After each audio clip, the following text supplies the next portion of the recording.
It is just a huge honor for me today to be podcast interviewing Michelle DeBrant-Lee, CPC, which stands for Certified Personal Consultant, was named OSAP, that stands for Organization for Safety, Asepsis, and Prevention, Executive Director in July 2018. Michelle came to OSAP with more than 30 years of dental and healthcare staffing experience with team development training. Prior to OSAP, Michelle worked at DDS Staffing Resources Inc., beginning as a recruiter in 1988 before being promoted to Vice President in 91. In 2007, Michelle purchased the firm, serving as President and CEO until successfully selling and merging the business with Avery Partners in 2012.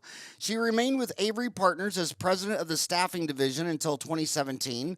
Michelle also provided leadership and team development training to dental and healthcare professionals throughout her career. She studied the field of behavioral profiling for more than 25 years and has made numerous presentations on behavioral profiling, communication, customer service, goal setting, as well as interviewing and hiring techniques to healthcare associations throughout the Southeast. Michelle is passionate about OSAP's mission to being the leading provider of infection prevention and control education, training, and credentialing that supports safe dental visits. The Organization for Safety, Asepsis, and Prevention, OSAP, is a growing community of dental clinicians, researchers, and industry representatives who advocate for safe and infection-free delivery of oral health care. Her mission is to be the world's leading provider of education that supports safe dental visits, and her vision to make every dental appointment safe. Global events such as terrorist attacks, hurricanes, tsunamis and earthquakes, climatic changes, and forced migrations of major populations will continue to impact the world, and with it, the need for science-based information and education to address disease transmission and safety issues. My gosh, I could keep on reading her bio for hours and hours, but I just want to say one thing. To tell you how dental she is, even her son is an oral surgeon, DMD, MD. This woman has dentistry oozing all the way from her head to her toes to her son, Jacob. So it's a big honor for you to come on the show. And obviously, Michelle, I'm sorry to blindside you with this, but the first question I have to ask you is about this COVID vaccine. I mean, I got mine yesterday. Oh, and, good for you. Well, I don't know. I woke up this morning and I'm noticing a side effect. I'm noticing hair loss. And it's kind of starting right around. Can you notice this little bald spot right here? But what blew my mind, and I don't want to throw my own staff under the bus, but what I was blown away was how many of my own staff don't want to take the vaccine. And then on Dental Town, everybody's saying, well, what are you going to do? I mean, half the staff, I mean, they work in dentistry. So if half of our staff doesn't want to get the vaccine, God, what is America going to do? And then when I was getting the vaccine, the lady was telling me that they thought it'd be 10 times busier than it was. And they thought they were going to be just, everybody just trying to get their little stash. And it's like, my gosh, and then I'm reading in the news that, they made it for this massive rollout. So it comes in a box of 100. So then when they unthaw it and open it up, that 25, 40% is going to waste, because they got to open up a pack of 100 and they only got 60 people that want the vaccine. So my question to you, Michelle, on the spot, would you take the vaccine you yourself today, right now? Yes, I wish I could get it right now. In Georgia, next week, we'll be able to, if you're 65 and older, you'll be able to get it. But I'm only 55, so I still have to wait. And I'm thinking, can I get one of those that somebody else doesn't want? Because I want to get the vaccine now. So you're, when you talk about certified personal consultant HR, I mean, that's the most difficult job in dentistry. I mean, if you survey 100 dentists, say, what stresses you out the most? It's always going to be either the patients or the staff. I mean, it's people. You got a shy introvert dentist who got A's in math, chemistry, physics, geometry, and now he's got to deal with crazy patients, crazy staff, and it's exhausting for dentists. Yes. How do you approach a hygienist? 4 years of school. She'd be the nurse in the hospital, doing the vaccine. How do you approach such a sensitive topic of injecting, some mad scientist vaccine in your arm?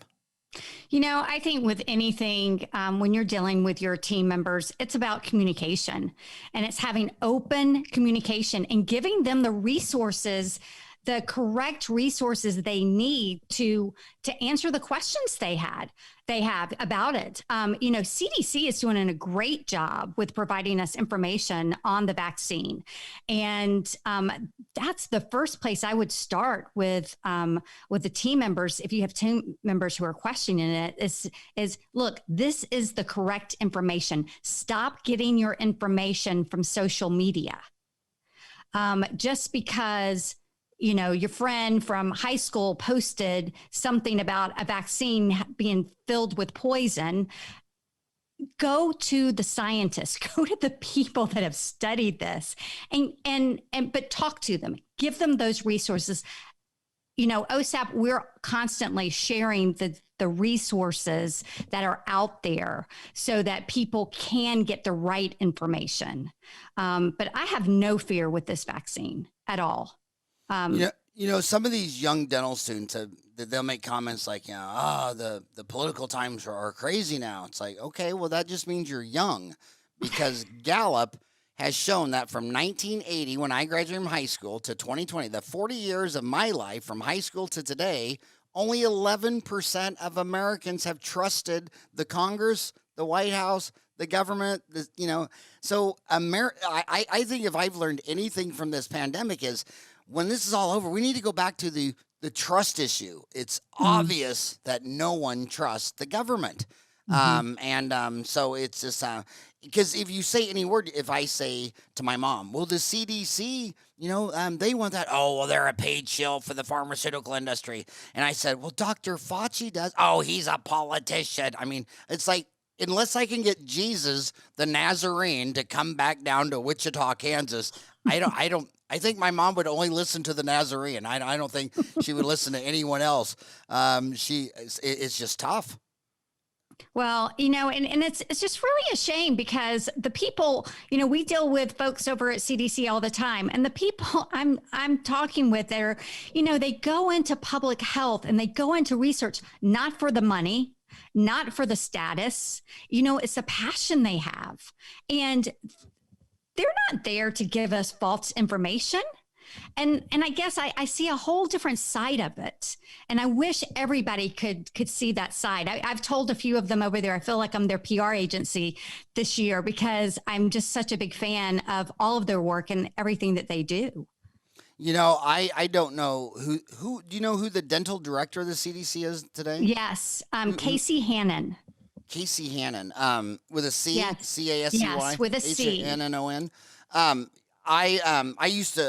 I've been there several times over the last 30 years in the water fluoridation efforts, and I'm meeting with dentists who are making a fraction of what I was making in private practice, who have all this old equipment. And this guy, I swear to God, he was like, I'm trying to get a proposal in to buy this thing. It was on water fluoridation testing. It was like $384. I said, I pulled up my credit card. I said, I'll order you the damn thing right now. And we got online because it was a water fluoridation test, because I wanted him to tell me what he thought of it and all this stuff. I ordered it for him. And it's like, so to think that guy's some paid shill for the big pharma, and that he's living the high life with a fancy red car and wild women is just laughable. I mean, if they could meet that person, they'd have instant trust. Absolutely. I almost think it has the only underlying cause I can find associated all with is the media. I mean, they even tell you that. I mean, they're looking for ratings. If it bleeds, it leads. Remember, every time the Challenger would explode, they would stop all commercials for 3 days, because that's as bad as it gets, and that's when they build their brand. And if you have a little happy story about a fireman saving a poodle out of a tree, the nation doesn't stop. And so if it bleeds, it leads, and the media just any controversy, anything that could be wrong, they just freak out on it. So if you knew, I look at your resume and I think that if someone would have tapped you on the shoulder and whispered in your ear, hey, Michelle, there's a pandemic coming, you would have just quit and ran. I mean, you would have to have the worst job during a pandemic. I mean, this is, looking back, do you wish you would have never had any of your ideas with OSAP and just stayed home and learned how to day drink? Yeah, I tell you, I'm thankful that I had 2 years under my belt with OSAP before this hit. I am thankful for that, because if I had walked in 2018 to this pandemic, I probably would have ran. But I had the opportunity to really get to know and understand OSAP's mission even more, and start developing all the relationships that we needed to develop, and with all the other associations. I did quite a bit of traveling the first 2 years. I was traveling about 60% of the time. So life's a little different being at home all the time now. But throughout it all, especially the first 3 months, I think my phone did not stop ringing 7 days a week. There was no break. And because everybody was trying to find the answer, and OSAP, we have the subject matter experts.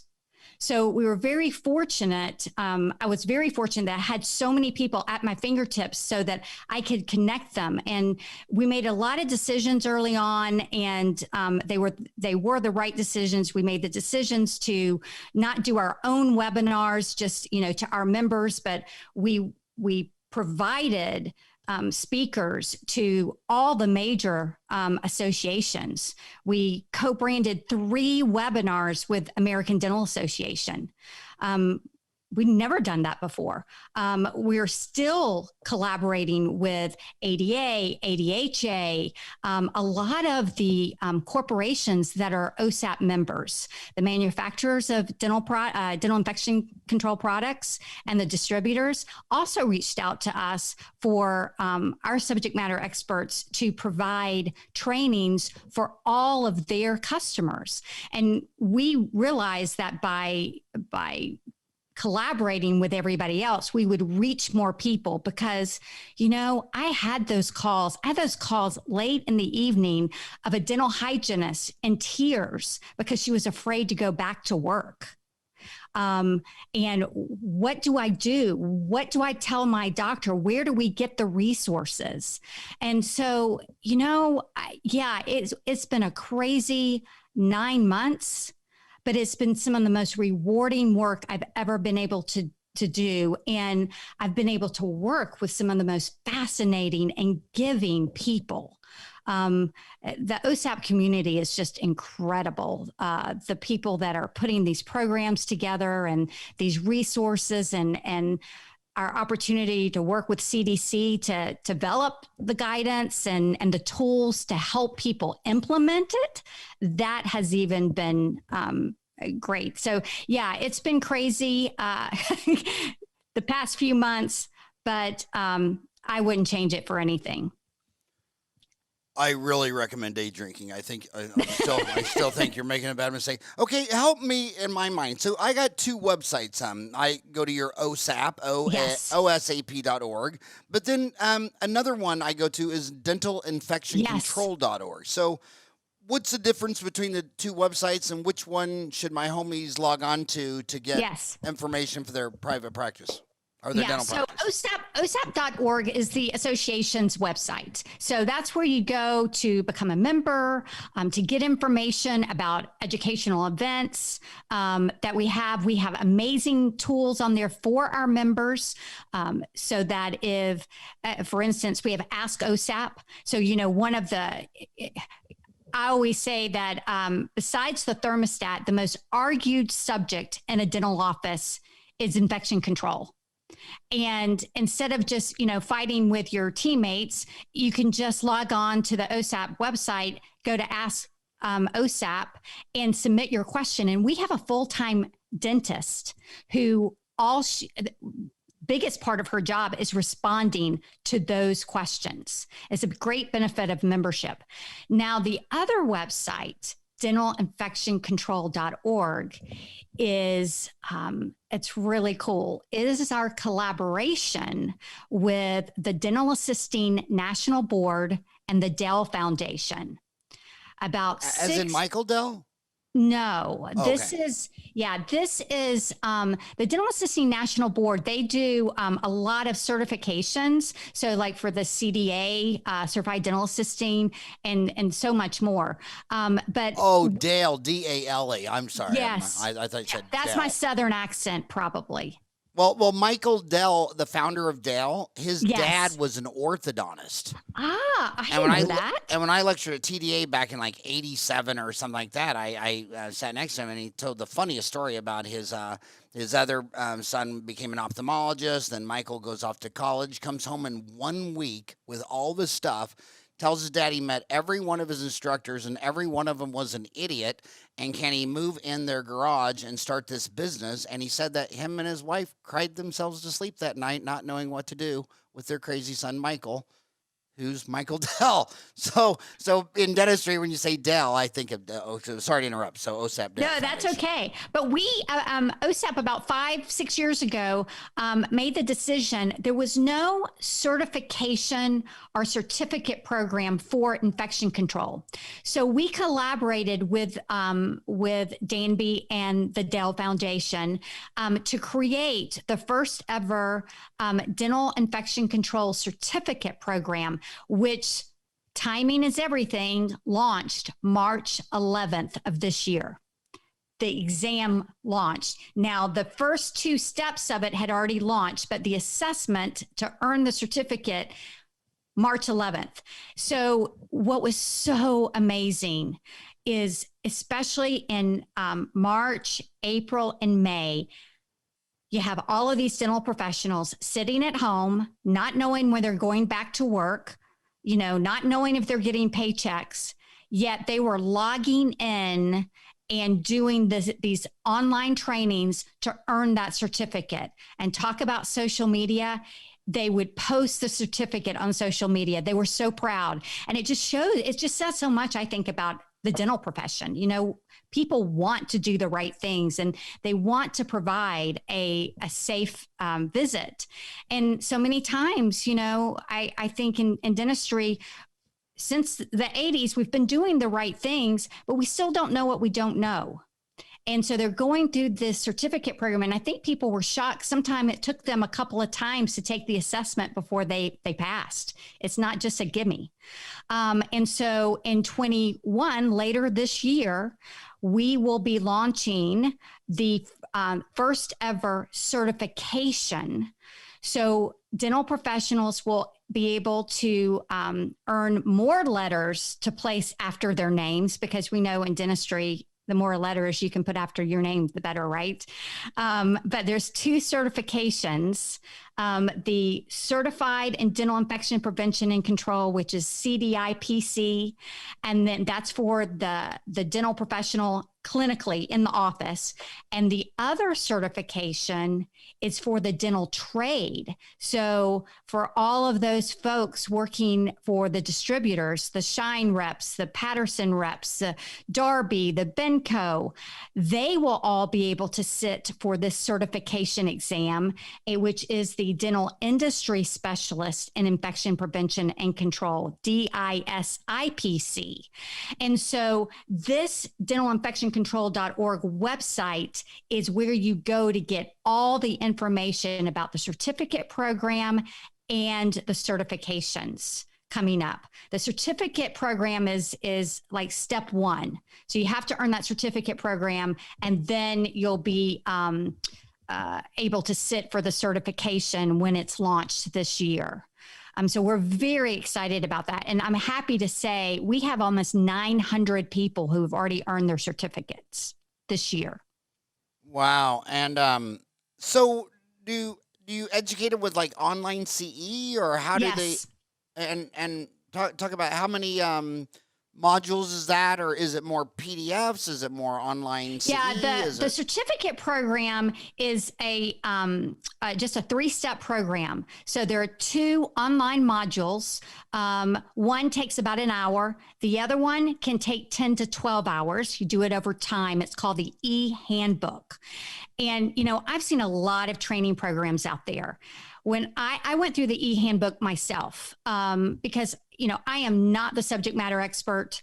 I work with a lot of them. I can tell you where the resources are, but I still want to learn, and I want to understand as much as I can. And as a non-clinical person, let me tell you, I went through it and I learned so much, but it goes through different units, and within each unit, there are links to additional studies if you need to understand more. So it took me probably 13 hours to go through the entire e-handbook, because I went to every link, because I'm missing some of that science part, because I'm not a dentist or a dental assistant or a dental hygienist. And it's a wonderful program. And then the assessment, once you complete the e-handbook, then you're able to take that assessment to earn the certificate. Now, that is just, like I said, one of the pathways to the certification. The certification, another part of that is OSAP's boot camp, our annual boot camp. And if you attend the boot camp, that is another step, a prerequisite, mind you, to getting to the certification. It's one of the pathways. And we actually have our next boot camp this year. It's going virtual, the first time ever. That's going to be January 25th through the 28th, which is really cool because it's all online. So it makes it easier for people to do it this year. And even if people aren't available to attend it during the live hours, those people that register can have access to the recordings for 60 days. So this is a course, and you're going to be able to complete all the steps of that course over that 30 days if you can't do it during that week when it's live. And let me just tell you, it is it's foundational infection control training for dentistry, but it's very intense. And this is the 20th year of boot camp. It's interesting. The Air Force actually started boot camp, and they came to OSAP a number of years ago and said, hey, can you all take this over? So it was their brainchild. And so we still have a lot of military that attend boot camp every year. Last January, our boot camp was in Chicago. We had almost 700 attendees. And we had people from 24 different countries attend. Most of those were military that flew in for that event. Wow. So one of the things that that I'm always going to go back to is I'm old school. I graduated in dental school in '87, and so my first rodeo was the HIV. And I remember, and so this is all deja vu for me, because I remember when that broke out in late '79, early '80 in Los Angeles, when two men with Kaposi sarcomas who were also gay had this disease. And I can remember the dentist in Kansas walking me into their private office, showing me their 12-gauge shotgun, that when that government guy came in and told him he had to wear gloves, he's got a surprise for him. And I'm just like, oh my God. And then when I got into dental school, they wouldn't even let us work on a mannequin without gloves on. They said, we don't ever want you to even know what it's like. Yeah. And so those things, so I lived through that. So when people are saying they don't want to wear a mask, dude, I can remember a dentist showing me his 12-gauge that he's not going to wear gloves. And in fact, the cutest one of them all, I shouldn't say his name, but Dr. Perpard Peltzer in Wichita, he thought dentistry went to hell when dentists started sitting down in a chair. You need to stand up and be a real man and stand up. And I'm just like, but it made me think, because he was telling me he thought the guys that sat down had more back problems than the ones that stood up. And your son's an oral surgery resident. Oral surgeons are the last of the stand-up Mohicans. I mean, I guess so. I haven't thought about that. Yeah. So this is a new. So a lot of the things with HIV made us stronger. What doesn't kill us makes us stronger. We use gloves. We got rid of cuspidors. We have bottled water in the ops instead of having a line from the street water. We did a lot of things, masks, all that stuff. So now this one is going to make us even stronger. But where I'm at right now, and I know you're not the epidemiologist, infection control expert, but from what can you see, I always wonder, what are dentists and hygienists and dental offices doing today that's kind of hype? And what is it that they learn, and they're still going to be doing this 10 years later to make us even stronger for the next one. Like for instance, your son, oral surgeon, some oral surgeons, Jay Resnick, who's been on the show out in LA, was going to build a negative pressure room, you know, and that's kind of dying off. I don't see any big movement for a negative pressure room. But what infection control do you think we added because of Corona that we didn't have for HIV? And are any of them, do you think, any new ones here to stay, and other ones might be hype and fad? You know, I think we're going to see the interim guidance here for quite a long time, and if not, it may all become regular guidance over time. I mean, and again, that's just from what I understand. But I think that we are going to pay more attention to aerosols than we have in the past. I think this has brought a lot of attention to that. You know, and there's some things that we've been teaching that maybe people didn't think were as important, like, you know, someone calls and says, well, I'm not feeling very good. Oh, well, come on in. It's okay. We're wearing a mask. We'll see you anyway. You know, I think that we'll be more careful about that going forward. And I think dental professionals aren't going to change that. I think we're going to reschedule those patients because, you know, we are hearing this isn't the last pandemic. And people are going to have to be pandemic ready going forward, even after this dies down, because we don't know when the next one's going to happen again. So I think that's something that will be here to stay. People are going to have a pandemic ready plan in place for the future. And you know, a lot of people quote Socrates. They say Socrates said that humans had two fears: greed and fear.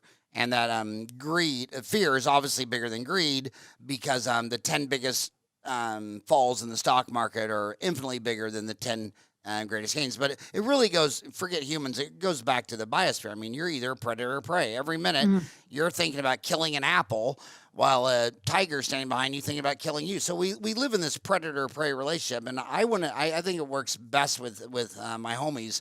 And Doc, let me tell you something, man. When I got out of school, and you talk to CDC people, they knew there were outbreaks from dental offices, but there was no way to prove it. Dude, now you take that virus, you take that hepatitis B. We saw that good old boy in Tulsa, Oklahoma, where he just didn't know his autoclave quit working. I mean, who'd have thunk it? And, you know, I mean, and he thought his girl Friday would be in charge, would be on top of it. So the autoclave died. The person he thought was totally on top of it, that slipped through the cracks. And then when an outbreak occurred, the experts all said, dude, Michelle, that came from you. You know, it didn't come from Ruby Tuesdays or Applebee's. It came from your dental office. And I'm telling you, these infections are turning into crime scenes.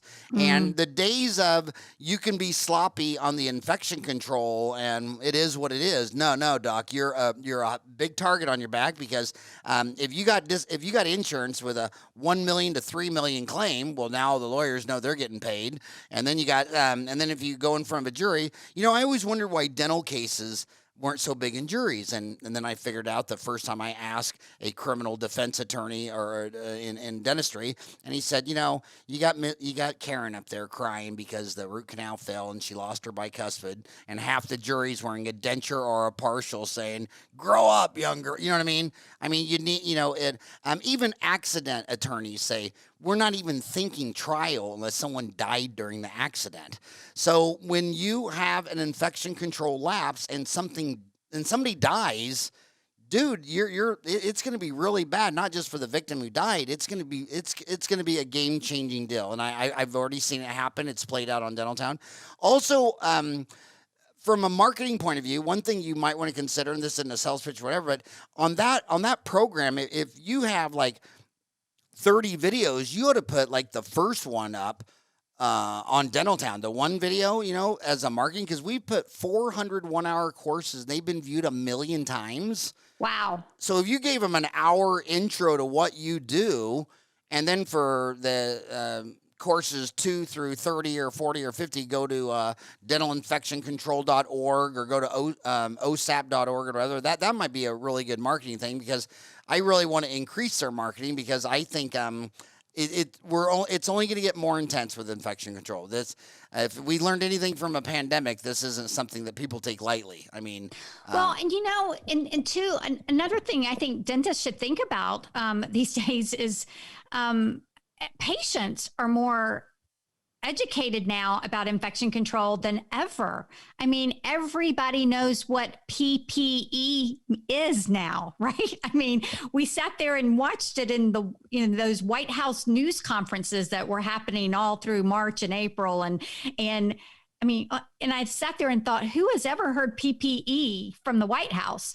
And so everybody knows it now. And so when patients come in, they're watching. They want to know you're doing everything you can to keep them safe. And so, that's where I think that, we have to talk to our patients about it, and we have to let them know what we're doing. And I'll do of course I do my OSAP plug, because that's my job. But, hey, being a member of OSAP and letting people know that shows that you've made that step in the right direction, and that you are committed to a higher level of education, our focused level of education on infection control, because that's all we are about, is infection control. That is our focus. Well, I called it the early on in the pandemic. I said, my whole time that I've been a dentist, the big, you're either a commodity. A commodity is something that trades on price, like a gallon of gas, a bushel of wheat, a bushel of corn. No one buys a bushel of corn and cares if it's from Iowa, Nebraska. No one gets a gallon of gas and cares if it's from the Alaskan pipeline or Saudi Arabia. They're commodities. They're things that only trade on price. And if you want to differentiate yourself in dentistry, the big one in the 80s, because of all the advances of going from amalgam and gold to adhesive dentistry, was the Cosmetic Revolution, and the American Academy of Cosmetic Dentistry rode that with Claire and Bill Dickerson at LVI, and it was the everything. And I called it day one. Now the new big deal is going to not be the American Academy of Cosmetic Dentistry, the American Academy of Infection Control Dentistry, and it's a huge marketing thing. And I'm out here in Arizona. You're in Georgia. I think it's safe to say we're both in two batshit crazy states. I think the only one that might be crazier than Georgia and Arizona is Florida. That's right, Florida it is. That's right, Cesar Sabatez, the next president of the ADA down there in Miami. You're in the craziest state. But I think that in my state, all 4 of my sons, my mom, they all think this is overkill, joke, crazy, insanity, because they're all young. They're all young. But in dentistry, those same young people, they don't need 4 implants and a $25,000 over there. It's all the old people, and they're hunkered down. They're scared. And you're not going to get there and say, I think this tooth doesn't look pretty. Well, what's the alternative? Go risk death at a dental office? And so I think I think the new advertising is going to work is people got to realize that the old people are the ones doing all the full mouth rehab cases, all the big implant cases, all that, the whole implant market. I mean, when's the last time you met a 30-year-old kid that got an implant? I mean, right. and that's why you see a lot of dental offices busy, because all the kids, 30 and under, 35 and under, 40 and under, I just hear it all the time. That, can you believe that our government's doing this for a cold? Are you kidding me? A cold? It's not even the flu. And but those people need an occlusal amalgam and a cleaning, and then probably won't make their 6-month recall. But grandma who's sitting out there with a $6,000 treatment plan, if credentialing yourself in infection control on your marketing deal, dentists are big with initials after their name. They need to start letting all their patients know. And the patients do know, because when they've come in after we were closed for 2 months, every dental office I've walked into, it's different. Like maybe they got rid of their waiting room, or, you walk in there and you can physically see, okay, something's changed. It doesn't look the same as it used to be, even though my grocery store looks the damn same. Costco looks the same. Every place I go to, every liquor store in Phoenix looks the same, but not the dental office. So the dentists get it. They look differently. Credentialing, diplomas, and then money financially. My God, if you haven't woke up in the middle of the night in a cold sweat wondering if your autoclave still works, maybe you should have that nightmare, because you got to start dotting all the I's and crossing all the T's. That's right. That's right. You need to be testing that autoclave. You need to be looking at all of it and testing your water lines. That's the other thing. Before the pandemic, we were doing, again, we have been for a while, but really focused on, water lines, testing water lines and treating water lines. And it's still, that's still a big subject. And there's a lot of offices out there that don't do that. They don't know about it. They don't understand the importance of all of that. So, those are things that you can come back and I get more think education. Can I tell you my waterline nightmare story? Yeah. I want to do it because, I always loved the lectures.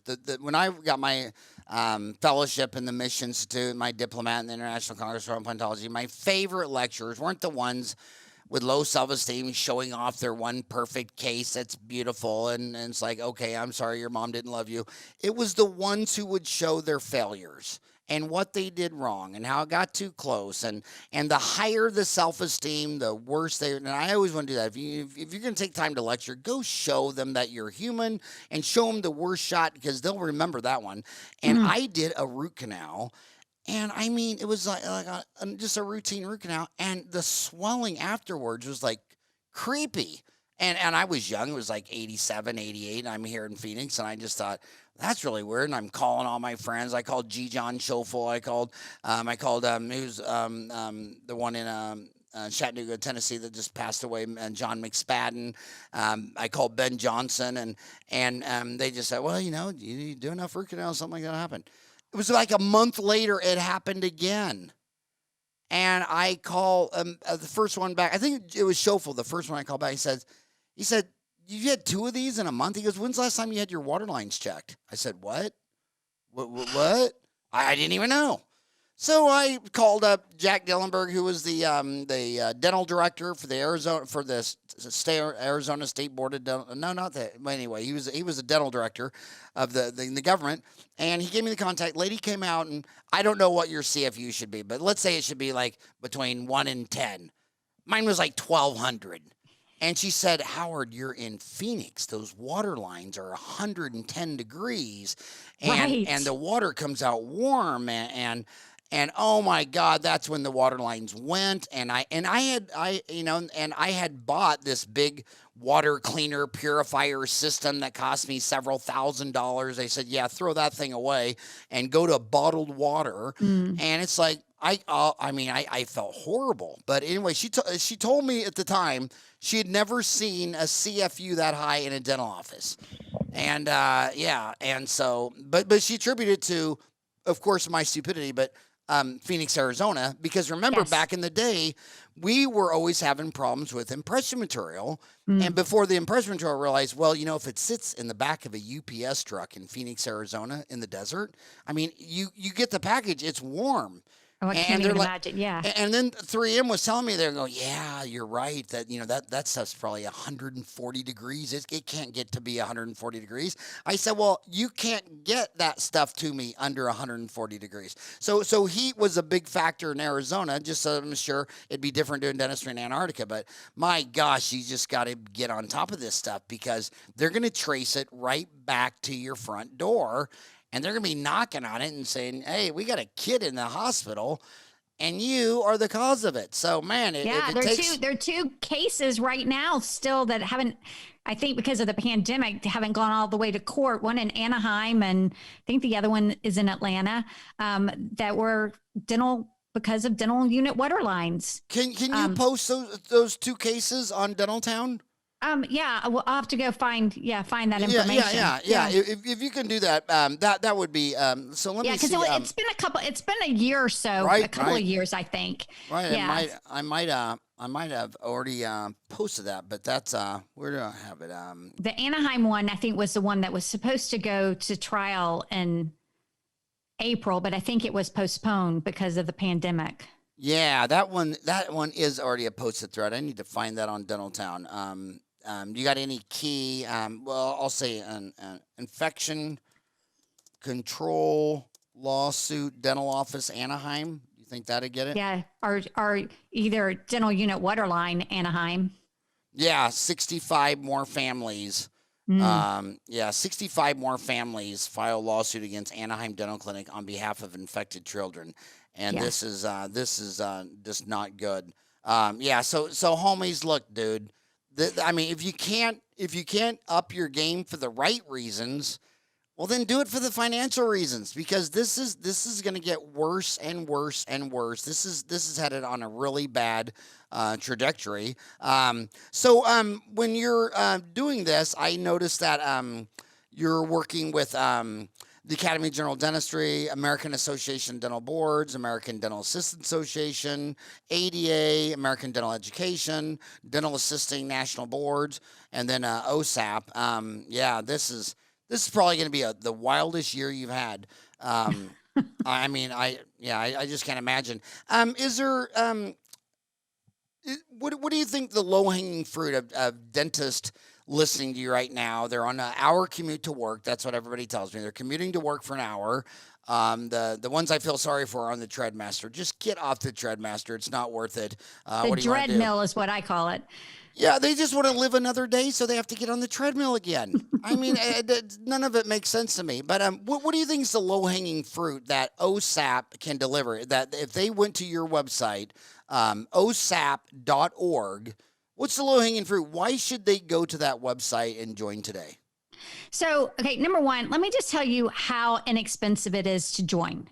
For an average size practice of where you would have the dentist has a login and up to 10 team members have a login to the website. So they get behind the firewalls. It is only $150 a year total. That's it. I mean, this is not a lot of money. I mean, you spend $150 a week in lunches probably. So it's this website has all kinds of toolkits. Of course, we've got the COVID-19 toolkit on there, which gives resources for every, resources to OSHA documents, CDC, FDA, EPA, anything you need. And we have state-specific documents on there. We have worked really hard to keep this together. We also have other toolkits. We even have scripts on there about how to talk to your patients about what you're doing to keep them safe. We have information on there about water lines. Again, you've got the Ask OSAP option. So if you do have a question, we'll get you the right information and you don't have to, rely on what you read on social media. And then you get, with the 150, with the membership, you get a discount to our boot camp, our annual conference, which fingers crossed, don't know if it'll happen, but it's planned to be in Tucson, Arizona in June. So I hope you come and visit us. You are invited, Howard, to come because I know it's only about an hour from you. But it's just such a value there to have all of these resources at your fingertips. That's it. And the other good news is my team, on top of everything else we're trying to accomplish this year, we are also launching a new website and a new learning management system. That'll happen in September. So we are going to be reorganizing everything, making it more user-friendly, and adding educational content that before we have books for sale in our OSAP store, but we're going to be digitizing all of that. So everything will be at people's fingertips. So it's a big year for us on top of the pandemic. And then, my gosh, the threat on Dental Town's 18 miles long, where 7 children hospitalized after a pulpotomy. Infection outbreak shines light on water line and on water risk at dental office. I mean, God Lord. Then NPR jumps in and does a big old story on it. Infection outbreaks shines light on water risk at dentist's office. When people go to the dentist, they generally expect to leave in better health than when they walked in, but the water that dentist used to rinse teeth sometimes carries infectious bacteria. The Orange County Healthcare Agency in California says that nearly 2 dozen children who receive so-called baby root canals or pulpotomies are thought to have developed dangerous bacterial infections caused by Mycobacterium abscessus. And I'm guilty as charged. I mean, I had a lady tell me she hadn't seen it that high. Thank God it was at 87 before all this DNA analysis and crime scene stuff and all that. That's oh my gosh. I mean, I didn't see it coming. I did 23andMe. I started getting Father's Day cards from all the way around the world. I mean, it's really, really serious. And my gosh, this is children. This is at a pediatric dental office. And I want to go back and say, I just don't think no one's intentionally doing this, but they're just not understanding how it, just like you had no intention of doing something wrong, but it was probably never part of your training in dental school, right? You were talking, everything was sent through Central Sterile. So you didn't know all of the stuff behind the scenes that you're trying to learn how to, pull a tooth or do a cavity. You just put your mom hat on. I feel like your son now. You're just trying to make me feel better because it was. But it's true. It's true. You don't know what you don't know, and that's why I just think it's important to, a lot of dental professionals, when I've been out there at all the different dental shows when we could travel, and I would talk to them about OSAP, and people would say, oh, well, I get my OSHA training every year. I'm like, okay, well, what else do you do? OSHA training, we all know about OSHA because of bloodborne pathogen standard back in whatever that was, 89, 90, when that became into law. But that's about employee safety. And there's so much more about infection control. And just one course a year doesn't do it. And I think the pandemic has brought that to light as well. People are paying attention to it. But again, I don't think anybody ever intentionally didn't want to know about it. They just didn't understand how important it could be.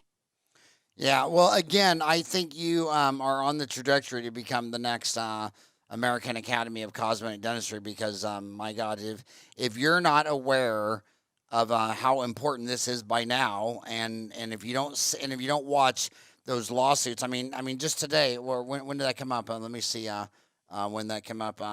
What did it say? 65 more families file lawsuit against the Anaheim Dental Clinic. 65 more families. And they're going to have to settle because you can't drive 65 pediatric gorgeous children in front of a jury and tell them what the hell happened because Dr. Missing half his brain, didn't do it. You got to take this stuff more serious. So you started to talk about the OSAP Dell Foundation Dental Infection Prevention and Control Certificate. Again, I want my homies to do this. I don't want 500 of their little kid patients to get a baby root canal and end up with Mycobacterium, and they don't need that in their life. And let me say something. I've had some close friends that lived out their whole life and are gone now, but one of them. He had a lawsuit, and the patient actually died, and it settled for the max $1 million, and it was a very minor mistake.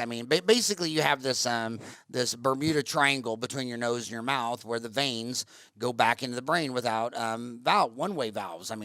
And he just pulled an asymptomatic canine tooth that was carious endo, and he pulled it, and no big deal. But he didn't give antibiotics, and sure enough, the infection did go right back into the brain. Patient died 4 days later in a hospital, whatever. And anyway, long story short, it's a mistake. We don't walk on water.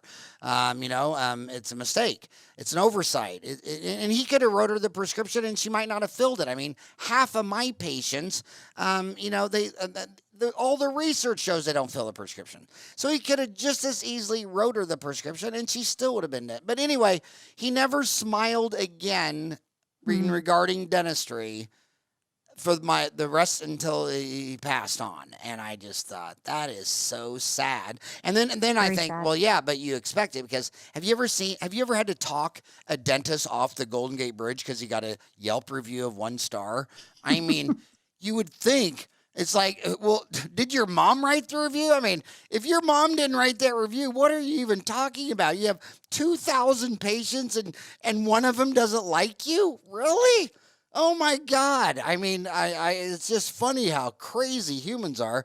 So, getting a 1 star Yelp review, I always tell them, well, they probably just thought, well, the solar system only has 1 star, so that'd have to be the best. I mean, we don't live in a 5-star solar system. But my gosh, a lawsuit just kills them. It kills them. Yeah, They're not does. happy Yeah. again, and then they want out of dentistry, and they want to move on, and it's just sad, man. So and the other thing is, the dentists, I think, that do the better, believe it or not, especially in our profession, it's humility.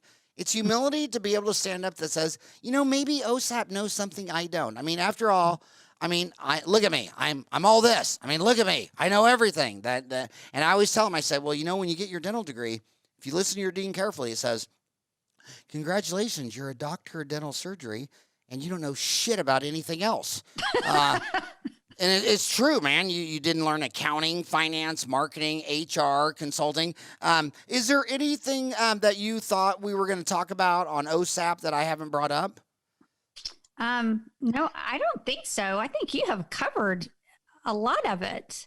Well, can I switch subjects just for a little overtime, because I know the only thing that stresses my human out more is your certified personal consultant. I mean, just can you give them any human tips? I mean, they lived in a library. When I was at Creighton University, every single night I heard this, ding, the library will be closing in 10 minutes. And we'd all say, damn it. And then we'd pack up our book bag and we walk back to the dormitory, which was like all Catholic school. And it was just like a drunken beer feast. I mean, all the business majors had beer, women, all this stuff. It was just crazy. And then they come out and they have to just deal with that drunken crowd in the dormitory. They're their patients, they're their staff. And it's so exhausting to them. And whenever a dentist tells me he just wants to quit and get out of it, it's either the hygienist is driving him insane, because since she's a hygienist, she stands up to him more. That's where that comes from. And the rest of the staff, and you can tell, you go to a staff meeting and the dentist is the only one doing the talking. It's a lecture, because he doesn't have a communication. He doesn't have a rapport. What advice could you give him or her? And what advice could you give them to make HR just a little easier? Well, I mean, first of all, they need to hire experienced, educated practice managers and let those practice managers manage the business of the practice. Because like you said, dentists, you go to dental school, and there are some that I'm sure want to go into business, but most people that go into dental school, they don't go in saying, I want to be a small business owner. They go in because they want to be a clinician. That's the majority. And so, I did staffing for both dentistry and medical offices. And we started as a dental staffing firm, but the big difference that I saw with medical practices and dental practices, especially in those earlier years, is that medical practices always hired a business person to run their practice so that physician could do clinical care. Dentists still try to do it all. And I think they need to have an educated practice manager. ADOM is the American Association of Dental Office Managers. And oh my gosh, the members of this association, they are top notch. They're studying, they're learning, they know the business of dentistry. So let them handle all of that, the interviews and the hiring, the HR challenges that most dentists don't like to do anyway. that's one of the biggest pieces of advice I have. Okay. Can I tell you what he just heard? Yeah. You just said all that, and you know what my homie just heard? What? Oh yeah, I'll put her in charge, and she'll know everything. Next thing I know, she'll embezzle $100,000 from me, and I won't even know it. Well, you got to have checks and balances. It's back to that trust thing. But yeah, you got to have checks and balances, because I did have a client who did have someone in charge, but he never checked the books, and he discovered that it was several $1 million that she had embezzled over 3 years. That was on the nightly news when that happened. So let me tell you. I know she's all for the fellowship, the Academy of Dental Office Managers, and we've had her on the show a couple times. But I got a big better idea than that. You know, your wife. Just make her do it. You know how she wants to stay home and raise those 3 kids? Yeah, forget all that. And getting someone with their fellowship in the Academy of Dental Office Managers, forget that. Just make your wife do it. Because the reason everybody has so many jokes about the owner's wife, don't joke about it. I just pull her to the side and I say, hey, do you love this job? And she instantly says, hell no, I hate it. I want to be home with my 3 kids. So, hey, Einstein, so now you have an office manager who hates your job. What's your next best idea? I mean, to hire someone who tried to burn your office down? I mean, my God, if someone hates their job, by letting them go, you're giving them freedom to go find something they love. When I fired one dental assistant one day back in the day, and she was just kind of like me. She wasn't a people person, and the only thing she ever talked about was plants. And I told her, and she'd been in dentistry for whatever, and she'd always say, well, the nurseries, they only pay like $7, and back then you could make $12 in dentistry. That was like 30 years ago. And I said, look, I love you, but the patients don't like you. The rest of the staff don't like you. And you know why they don't like you? Because you hate your job. And I'm going to fire you because I love you. And I'm going to give you 2 weeks pay, 2 weeks deal. And I even called my landscaper guy. And here's the numbers of the best places to work because you're miserable. Get out of dentistry. And she still comes in with her husband and 2 kids. And, she just wants to work with green things. Yeah, well, you gave her the chance to have a career of a lifetime. You gave her the opportunity to discover what she wanted to do. She's only works well with green things, and for me, it's fungi. I mean, any life form where if a cow poos, it comes to life. That's what I love about fungus. A fungus is just an animal turned inside out. I mean, we swallow food in our mouth, comes out the other end, but a fungi is inside out. So it absorbs the food from the outside. I still think funguses are I do. I think they're one of the coolest life forms, second only to jellyfish. HR,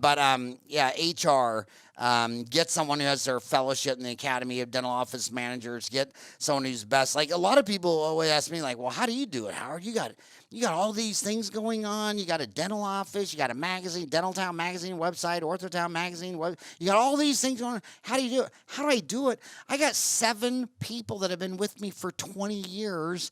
And if I stood behind them and micromanaged them, they would say, excuse me, sir. It's just it's about attracting and retaining people who share your vision and stay with you 5 to 10, 20 years. You should have a lot of staff turnover in the first year because that means, the ones you don't hire were obvious D's and F's. And I'm grading it on your personal framework of what you're looking for. Not that they're a D or F person, but what you're looking for, like the NFL.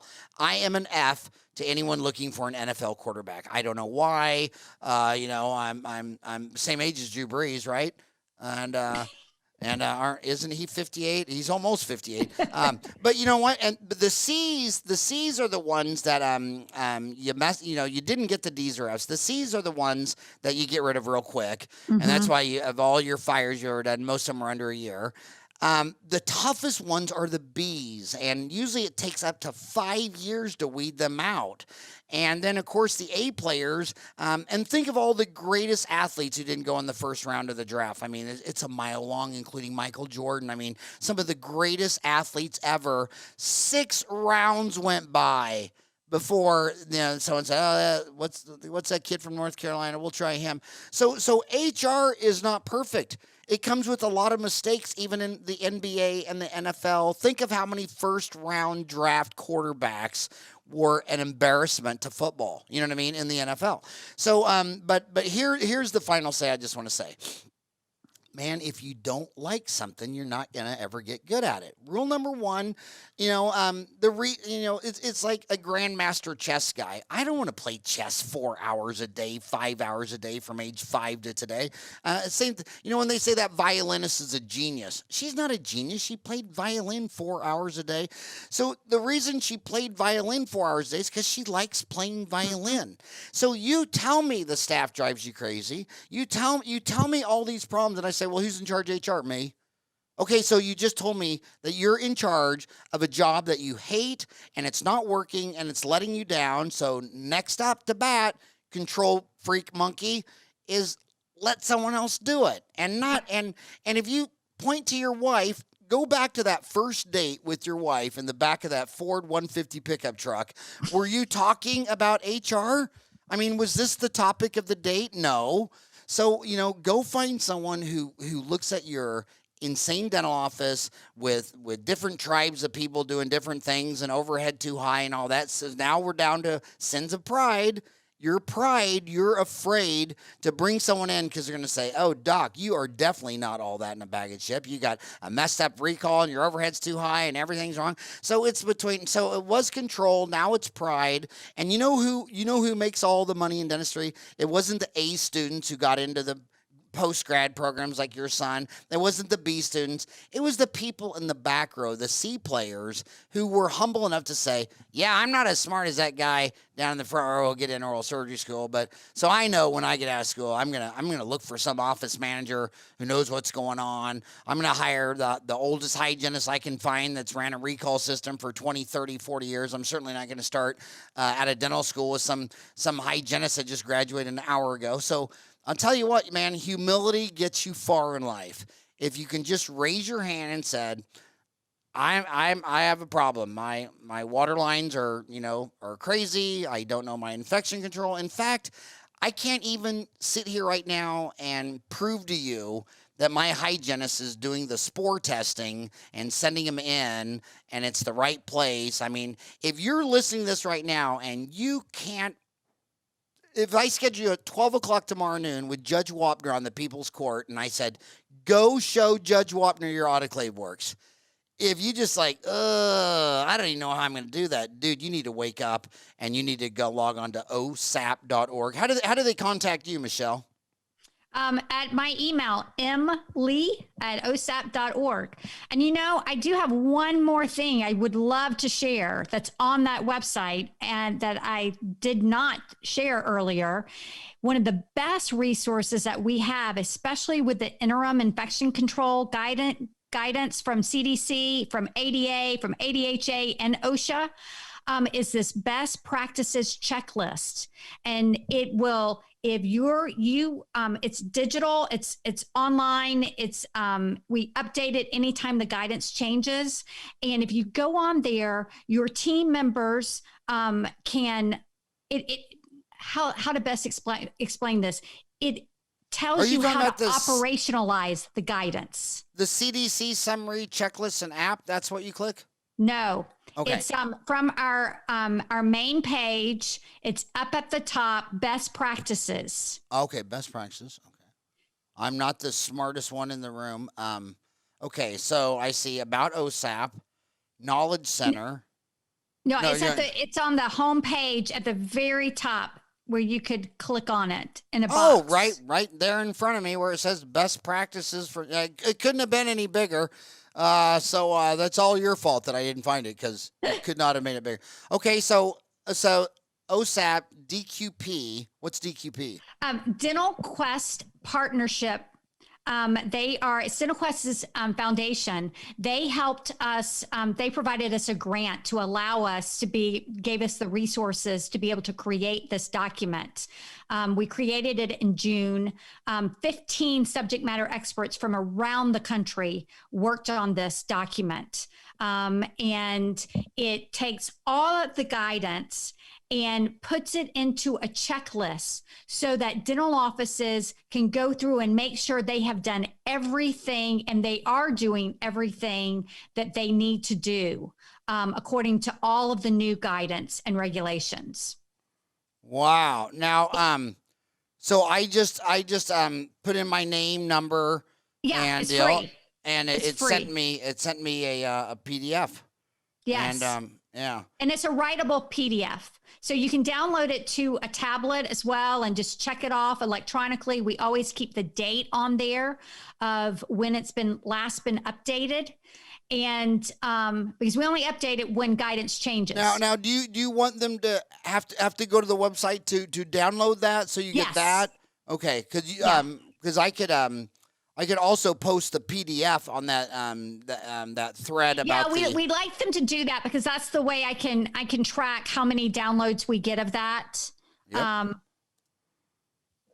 Yep, I agree. Yeah, that's amazing. So I just downloaded that. That was easy as 1, 2, 3. Yes. So you just go to OSAP.org. And you're not going to find this because it's just like the biggest thing on the top. It says best practices for infection control in dental clinics. By the way, yesterday, anyway, long story short, I got my vaccine yesterday and she was telling me to sign here. And I said, where? And she goes, right by the X. And I said, where? And then she points to this big blank square with an X on it. And I'm like, how, she's probably wondering, can you even see good enough to drive to the next station? But hey, thanks so much for coming on. I'm gonna post this podcast on that one thread about that dental office. 7 children hospitalized after contracting infection. So I'm gonna I'll send you the link to that. But it's under infection control. But thank you for all that you do for dentistry.